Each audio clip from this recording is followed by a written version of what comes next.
बास झाले आता मोदी साहेब. आम्ही काय काय बघितलं आहे माहितीये का? 1. जीएसटीची महागाई. 2. नोटबंदीची बँकामध्ये लाईन. 3. 4 वर्षे सतत नीट पेपर लीक प्रकरण. 4. पेट्रोल डिझेल गॅस भाववाढ. 5. दूध महाग. 6. 2017ला जी दुचाकी 75,000 येत होती ती आता 1,25,000 झाली आहे. 7. पुलवामा बघितला पण अजून काही माहिती नाहीये की देशात आरडीएक्स आले कुठून. 9. 370 कलम काढून देशाच्या नागरिकांना काय मिळालं पेहलगाम. 10. देशात फोडाफोडीचं राजकारण बघायला मिळालं आहे. 11. स्मार्ट सिटी देशात झिरो तयार केली. 12. ज्या घोषणेमुळे जिंकून आला ते 15 लाख गायब केले लोकांचे. 13. अमेरिकेच्या आदेशानुसार सिंदूर ऑपरेशन बंद केले, नाहीतर पीओके आज आपल्याकडे असता. 14.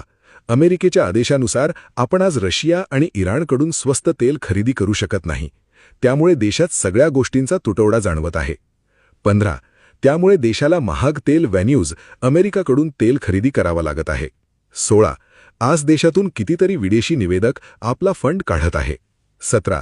अडाणीवर कारवाई का नाही करत नाही. 18. 2023ला महिला आरक्षण बिल पास झाले होते तर तोच बिल पुन्हा डिलिमिटेशन बरोबर का पास करत होता. 19. सीजफायरची घोषणा ट्रम्पनी का केली. 12 वर्षे झाली आहे मोदीजी, तुमची पत्रकार परिषद कधी घेणार आणि जनतेला उत्तर कधी देणार. एक जागरूक नागरिक.